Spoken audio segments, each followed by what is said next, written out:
വിജയേട്ടാ നമസ്കാരം. നമസ്കാരം. വിജയേട്ടാ, നമ്മള് 30 മണ്ഡലങ്ങളെ കുറിച്ച് സംസാരിച്ചു. വളരെ ആധികാരികമായിട്ട് സംസാരിച്ചു. പ്രേക്ഷകർ നല്ല കമന്റ്സ് ആണ്. ഞാൻ കമന്റ്സ് ഒക്കെ ഇടയ്ക്കിടയ്ക്ക് നോക്കാറുണ്ട്. പിന്നെ അതിനുശേഷം നമ്മൾ ഇന്നലത്തെ ഡീലിനെ കുറിച്ച് സംസാരിച്ചു. അത് വളരെ ആധികാരികമായിട്ട് തന്നെ സംസാരിച്ചു. ഇന്ന് വളരെ ഇമ്പോർട്ടന്റ് ആയിട്ടുള്ള ഒരു വിഷയമാണ് BJP-യുടെ പ്രധാന ശത്രു ഇതാരാണ് എന്നുള്ളതാണ് ചോദ്യം. കാരണം ഈ ഡീല് പറയുമ്പോൾ CPM-ഉം BJP-യുമായിട്ട് ഡീല് എന്ന് UDF പറയുന്നു, BJP പറയുന്നു CPM-ഉം UDF-ഉമായിട്ടാണ് ഡീൽ എന്ന് പറയുന്നു. എന്നാൽ CPM പറയുന്നു UDF-ഉം BJP-യുമായിട്ടാണ് ഡീൽ എന്ന് പറയുന്നു. It's all a part of petty politics. അത് നമുക്ക് മനസ്സിലാവും. പക്ഷേ എന്നിരുന്നാലും BJP-യുടെ മുഖ്യ ശത്രു ആരാണ്? BJP-യെ ശത്രുവായിട്ട് കാണുന്നത് CPM-ന്റെ മുഖ്യ ശത്രു BJP-യാണ്. UDF-ന്റെ മുഖ്യ ശത്രു പണ്ടേ BJP-യാണ്. SDPയുടെ BJP-യാണ്. ജമാഅത്തെ ഇസ്ലാമിയുടെ BJP-യാണ്. എന്തിനു പറയുന്നു? എല്ലാ പാർട്ടികളുടെയും മുഖ്യ ശത്രു BJP-യാണ്. BJP-യെ ചെറുക്കുക എന്നുള്ളത് മാത്രമാണ്. ഏതൊരു ചെറിയ പാർട്ടി നമ്മുടെ കേരളത്തിൽ മൊട്ടിട്ടാൽ പോലും അവരുടെ മുഖ്യ ശത്രു എന്ന് പറയുന്നത് BJP-യാണ്. പക്ഷേ വെൻ ഇറ്റ് കംസ് ടു BJP-യുടെ മുഖ്യ ശത്രു ആരാണ് എന്നുള്ളതാണ്. ഒരുപക്ഷെ കേരളത്തിലെ BJP-ക്കാർ ഏറ്റവും കൂടുതൽ അഭിമുഖീകരിക്കുന്ന ഒരു പ്രശ്നവും ഇത് തന്നെയായിരിക്കും. ശത്രു ആര് എന്നൊരു ചോദ്യമാണ്. നമ്മുടെ റിയൽ ശത്രു, കാരണം രണ്ട് ശത്രുക്കളുണ്ട്, കോൺഗ്രസും CPM-ഉം ശത്രുക്കളുടെ ഭാഗത്താണ് നിൽക്കുന്നത്. ഇതിൽ റിയൽ എനിമി ആരാണ് എന്നൊരു ചോദ്യമാണ് ഇവിടെ ഉയരുന്നത്. ഇതിനെ രണ്ട് രീതിയിൽ കാണാം. രാഷ്ട്രീയപരമായി കാണുമ്പോൾ ഇടതുപക്ഷവും UDF-ഉം ഒരുപോലെ ശത്രുക്കളാണ്. എന്നാൽ സ്ട്രാറ്റജിക്കലി നമ്മളൊരു ടെക്നിക്കൽ പരമായി കാണുമ്പോൾ ഈ തെരഞ്ഞെടുപ്പിൽ തോൽക്കേണ്ടതും ഇല്ലെങ്കിൽ തോൽപ്പിക്കപ്പെടേണ്ടതും കോൺഗ്രസ് എന്ന പാർട്ടിയാണ്. അതിന് അനവധി കാരണങ്ങളുണ്ട്. കാരണം ഒന്ന്, ഈ കേരളത്തെ സംബന്ധിച്ച് കോൺഗ്രസ് പാർട്ടി എന്നൊരു പ്രസ്ഥാനത്തെ തകർക്കുക അത്ര എളുപ്പമല്ല. കാരണം ന്യൂനപക്ഷ പിന്തുണയിലാണ് ആ പാർട്ടി നിൽക്കുന്നത്. ക്രിസ്ത്യൻ, മുസ്ലിം പിന്തുണയിൽ നിൽക്കുന്ന ഒരു പാർട്ടിയാണ്. അതുകൊണ്ട് തന്നെ ആ പാർട്ടിയെ പൂർണ്ണമായി ഇല്ലാതാക്കുക എന്ന് പറഞ്ഞു കഴിഞ്ഞാൽ അല്പം പ്രയാസകരമാണ്. കാരണം അത് നിലനിന്ന് പോകും. വടക്കൻ മേഖലയിലെ മുസ്ലിം ലീഗിന്റെ പിന്തുണയും കിഴക്കൻ മേഖല ക്രിസ്ത്യൻസിന്റെ പിന്തുണയും ഉള്ളിടത്തോളം കാലം നിലനിന്ന് പോകും. അവരുടെ ശക്തി ക്ഷയിപ്പിക്കാൻ BJP-ക്ക് തെക്കൻ മേഖലയിൽ കഴിഞ്ഞിട്ടുണ്ട്. അതാണ് നമ്മൾ കഴിഞ്ഞ തദ്ദേശ തെരഞ്ഞെടുപ്പിലും മറ്റുമൊക്കെ തിരുവനന്തപുരത്തടക്കം വലിയ രീതിയിൽ അവരെ 3ാം സ്ഥാനത്തേക്ക് പിന്തള്ളപ്പെടാൻ ഇടയാക്കിയിട്ടുണ്ട്. അതുപോലെ തിരുവനന്തപുരത്തെ പ്രധാനപ്പെട്ട 3 നിയമസഭാ മണ്ഡലങ്ങളിൽ അവർ ഇപ്പോഴും 3ാം സ്ഥാനത്താണ്. 3ാം സ്ഥാനത്ത് തുടരുന്ന പാർട്ടിയാണ് അവര്. 3 നിയമസഭാ മണ്ഡലങ്ങൾ, 4 നിയമസഭാ മണ്ഡലങ്ങൾ തിരുവനന്തപുരവുമായി ചേർന്ന് നടക്കുന്ന ചാത്തന്നൂരും അവര് 3ാം സ്ഥാനത്താണ്. അപ്പം ആ നിലയിലേക്ക് തെക്കൻ മേഖലയിൽ പൂർണ്ണമായി തന്നെ കോൺഗ്രസിന്, കാരണം തെക്കൻ മേഖലയിൽ കോൺഗ്രസിന്റെ സ്ട്രെങ്ത് എന്ന് പറഞ്ഞു കഴിഞ്ഞാൽ ഹിന്ദു വോട്ടുകളായിരുന്നു. ആ വോട്ടുകളൊക്കെ ഏറെക്കുറെ BJP-യിലേക്ക് എത്തിക്കഴിഞ്ഞു. കാരണം ഇനി അവരുടെ സ്കെൽറ്റൺ തകർക്കാൻ കഴിയില്ല. കാരണം തകരാൻ കഴിയാത്തതിന് കാരണം ഈ ന്യൂനപക്ഷങ്ങൾ കോൺഗ്രസിനോട് ഇങ്ങനെ ചേർന്ന് നിൽക്കുന്നുണ്ടാണ്. നേരെ മറിച്ച് ഈ ഇടതുപക്ഷത്തെ തീർക്കണമെന്നുണ്ടെങ്കിൽ BJP സംബന്ധിച്ച് ഒരു നിമിഷം മതി. കാരണം ആ ഇടതുപക്ഷം എന്ന് പറഞ്ഞ ഹൈന്ദവ പാർട്ടിയാണ്. കേരളത്തിലെ ഏറ്റവും വലിയ ഹിന്ദു പാർട്ടി CPM ആണ്. ആ പാർട്ടി സ്വയം തന്നെ തകർന്നാലും ആ പാർട്ടിയിലുള്ള ആളുകൾക്ക്, അണികൾക്ക് പോകാൻ പിന്നെ ഒരേ ഒരു വഴിയേ ഉള്ളൂ, അത് BJP മാത്രമാണ്. ഇത് തമ്മിൽ വലിയ വ്യത്യാസമൊന്നുമില്ല. അതുകൊണ്ട് BJP-ക്ക് CPM-നെ തകർക്കുന്നതിന് വേണ്ടി തലമുണ്ടാക്കേണ്ട കാര്യമോ ഇല്ലെങ്കിൽ അവരെ തകർത്തെറിയുന്നതിന് വേണ്ടിയിട്ട് കാലങ്ങളോളം കാത്തിരിക്കേണ്ട ആവശ്യമോ ഇല്ല. അവർ ഇന്ന് വിചാരിച്ചാൽ നാളെ CPM എന്ന് പറഞ്ഞ പ്രസ്ഥാനത്തെ അവർക്ക് തകർത്ത് ദൂരെ കളയാൻ കഴിയും.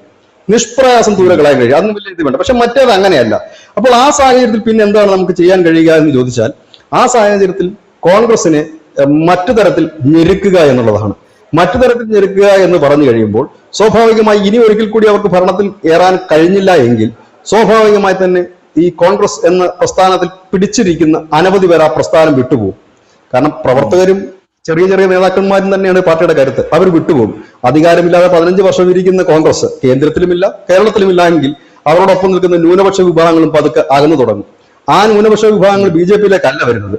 ആ ന്യൂനപക്ഷ വിഭാഗങ്ങൾ അകന്ന് ഇടതുപക്ഷത്തിന്റെ ഭാഗത്തേക്കായിരിക്കും പോകുന്നത്. അപ്പൊ എന്തായിരിക്കും ഇടതുപക്ഷം സംഭവിക്കുക? സ്വാഭാവികമായി തന്നെ ഇടതുപക്ഷത്തുള്ള ഒരു വലിയ വിഭാഗം ഹൈന്ദവർ BJP-യിലേക്ക് മാറും. അതായത് ഫ്യൂച്ചർ ഇപ്രാവശ്യം കോൺഗ്രസ് പരാജയപ്പെടും. ഞാൻ സാങ്കല്പികമായ കാര്യം പറയാം. കോൺഗ്രസ് പരാജയപ്പെടുകയാണെങ്കിൽ CPM ഭരിക്കുകയും BJP-ക്ക് കുറച്ച് സീറ്റുകൾ ചിലപ്പോൾ കിട്ടും. അതിപ്പോ ആര് വന്നാലും കുറച്ച് സീറ്റുകൾ എന്തായാലും BJP-ക്ക് ഉണ്ടാവും. അങ്ങനെ വന്നാൽ നെക്സ്റ്റ് ഇലക്ഷൻ, അതായത് 2026 അല്ല 2029 ഒരു ഇലക്ഷൻ വരുന്നുണ്ട് നിയമസഭ. അങ്ങനെയാണ് ഇപ്പൊ പുറത്തു വരുന്ന വാർത്തകൾ. അങ്ങനെ കാരണം ഒരു ഡീലിമിറ്റേഷൻ നടക്കുന്നുണ്ട്. അങ്ങനെ വരുമ്പോൾ 816ഓളം ലോക്സഭാ സീറ്റുകൾ ഉയരുന്നുണ്ട്. കേരളത്തിൽ മാത്രം ഏതാണ്ട് 210 നിയമസഭാ സീറ്റുകൾ വരും. 2029ഓടുകൂടി ലോക്സഭാ തെരഞ്ഞെടുപ്പിനൊപ്പമാണ് നിയമസഭാ തെരഞ്ഞെടുപ്പ് നടക്കുന്നത്. ആ ഒരു ഘട്ടത്തിലേക്ക് വരുമ്പോൾ ഇവിടുത്തെ ഫൈറ്റ് മിക്കവാറും നടക്കുന്നത് CPM വേഴ്സസ് BJP എന്നുള്ള നിലയിലേക്കായിരിക്കും. പിന്നെ BJP-യെ സംബന്ധിച്ച് അവരുടെ പണി കുറച്ചുകൂടി എളുപ്പമാണ്. CPM-നെ അവർക്ക് ഏത് നിമിഷവും വേണമെങ്കിൽ തകർക്കാവുന്നതേ ഉള്ളൂ. ഇവിടെയാണ് ഇതിന്റെ റിയൽ ഫാക്ടർ ഇരിക്കുന്നത്. പക്ഷെ രാഷ്ട്രീയപരമായി രണ്ടും ശത്രുക്കളാണ്. ഇത് പറയുമ്പോൾ ഒരുപക്ഷെ പ്രേക്ഷകർ കരുതും ഇത് BJP-യുടെ സ്ട്രാറ്റജിയാണ്. എനിക്കറിയില്ല, ഞാൻ എന്റെ സ്ട്രാറ്റജിയാണ് പറഞ്ഞത്. ഇതാണ് അതിന്റെ റിയാലിറ്റി, ഇല്ലെങ്കിൽ ഇതാണ് അതിന്റെ ഒരു സ്ട്രക്ചർ. ഇതാണ് ഇങ്ങനെ നിന്നാൽ മാത്രമേ പൊളിറ്റിക്കലി വളരാൻ കഴിയുള്ളൂ. കാരണം എല്ലാ രാഷ്ട്രീയ പാർട്ടിയും വളരാനും അധികാരം പിടിക്കുന്നതിന് വേണ്ടിയിട്ടാണല്ലോ നിൽക്കുന്നത്.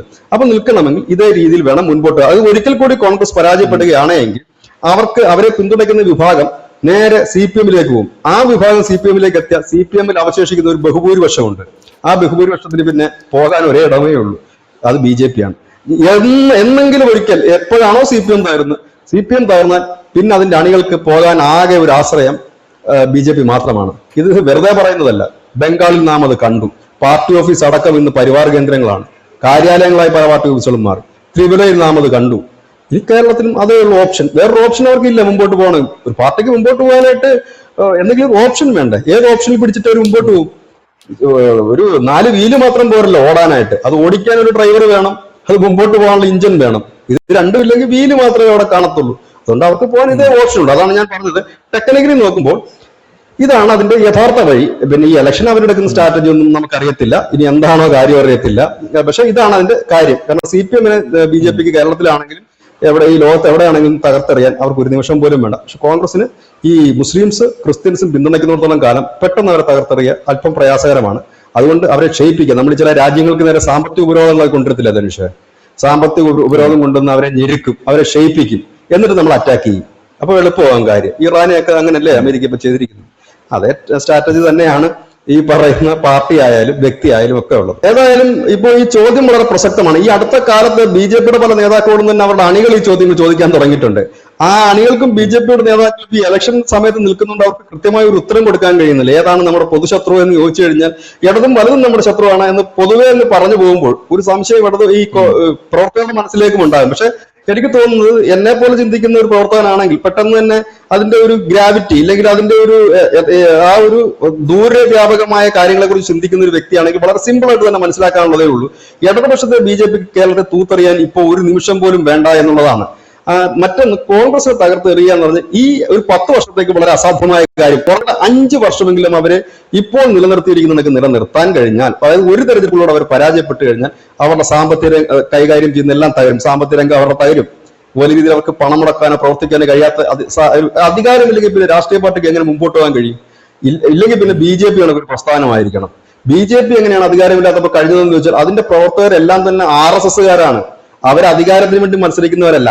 ആ RSS എന്ന് പറയുന്ന ഒറ്റ ബാക്കപ്പിലാണ് ഈ BJP-യുടെ പ്രവർത്തകർ അധികാരമില്ലെങ്കിൽ മുമ്പോട്ട് പോകുന്നത്. കാരണം നിസ്വാർത്ഥ സേവനമായിട്ട് അവർ മുമ്പോട്ട് പോകുന്നുണ്ട് ആ പാർട്ടി. അതുപോലെ കോൺഗ്രസ്സുകാർ നിൽക്കുവോ? അവർ നിൽക്കത്തില്ല. അതുപോലെ കോൺഗ്രസിനെ ചുറ്റിപ്പറ്റി നിൽക്കുന്ന കേരള കോൺഗ്രസ് നിൽക്കുവോ? ലീഗ് നിൽക്കുവോ? മറ്റുള്ളവർ നിൽക്കുവോ? നിൽക്കില്ല. ഇപ്പൊ നാളെ BJP-ക്ക് കേന്ദ്രത്തിലും സംസ്ഥാനത്തിലും അധികാരത്തിൽ പോയാലും ചിലപ്പം BJP-യിലോട്ട് വന്നിട്ടുള്ള പുതിയ ചില നേതാക്കൾ പാർട്ടി വിട്ട് എങ്ങോട്ടെങ്കിലും പോകുമായിരിക്കും. ഇതിനകത്തുള്ള റിയൽ BJP-ക്കാർ പോവില്ല. കാരണം 10ഉം 50ഉം വർഷമായിട്ടുള്ള BJP-ക്കാർ ഇതിൽ ഇപ്പോഴും ഉണ്ട്. 50 വർഷം മുമ്പ് ഇവിടെ BJP-ക്ക് എന്തെങ്കിലും സീറ്റ് കിട്ടുമെന്ന് ആർക്കെങ്കിലും അറിയാമായിരുന്നു? കേവലം 2 പാർലമെന്റ് സീറ്റിൽ നിന്നാണ് അവർ ഈ നിലയിലേക്ക് വളർന്നത്. അന്ന് ആരെങ്കിലും കരുതിയിരുന്നോ ഇവിടെ മോദി വരുമെന്നോ? BJP ഈ 20 സംസ്ഥാനങ്ങൾ ഭരിക്കുന്നത് ആരും സ്വപ്നം പോലും കണ്ടിട്ടുള്ള കാലത്ത് ഭരിച്ചത്. കോൺഗ്രസിന് അങ്ങനെ ഒരു ഭൂതകാലം ഇല്ല ധനുഷ്. കോൺഗ്രസിന് മുമ്പിൽ അങ്ങനെയില്ല. കാരണം കോൺഗ്രസ് പിറന്നു വീഴുന്നത് തന്നെ പട്ടുമെത്തയിലാണ്. സ്വാതന്ത്ര്യം കിട്ടി, പിന്നെ അവര് സ്വർണ്ണക്കരണ്ടി ഉപയോഗിച്ചാണ് ഭക്ഷണം കഴിച്ചത്. അപ്പോൾ എന്ത് പറ്റും? അവർക്കൊരു പരാജയം താങ്ങാൻ കഴിയില്ല. ഇടതുപക്ഷമാകട്ടെ അവരും വെട്ടിപ്പിടിച്ചതൊന്നുമല്ല, അന്ന് തട്ടിക്കൂട്ടി എടുത്തൊരു സംഭവമായിരുന്നു. വന്ന സ്ഥാനത്തിലാണ് അവരും നിൽക്കുന്നത്. പക്ഷെ BJP അങ്ങനെയല്ല. ജനിച്ച വീണ നാളെ മുതൽ ദാരിദ്ര്യവും ഇല്ലെങ്കിൽ ആക്രമണങ്ങളും ഒക്കെ നേരിട്ട് അവർ ജനിച്ചു വീണ് 40ാമത്തെ വയസ്സെത്തുമ്പോഴാണ് അവർക്ക് പലയിടത്തും അധികാരം കിട്ടി തുടങ്ങുന്നത് തന്നെ. അതാണ് ഈ പാർട്ടികൾ തമ്മിലുള്ള വ്യത്യാസം. സിമ്പിൾ സാധനമാണ്, സിമ്പിൾ ലോജിക്കാണ്. ഏതാണ് ശത്രു എന്ന് ചോദിച്ചു കഴിഞ്ഞാൽ ശത്രു കോൺഗ്രസ് തന്നെയാണ്. അതിനകത്ത് അപ്പുറത്തേക്ക് മാറി ചിന്തിക്കേണ്ട ഒരു കാര്യവുമില്ല.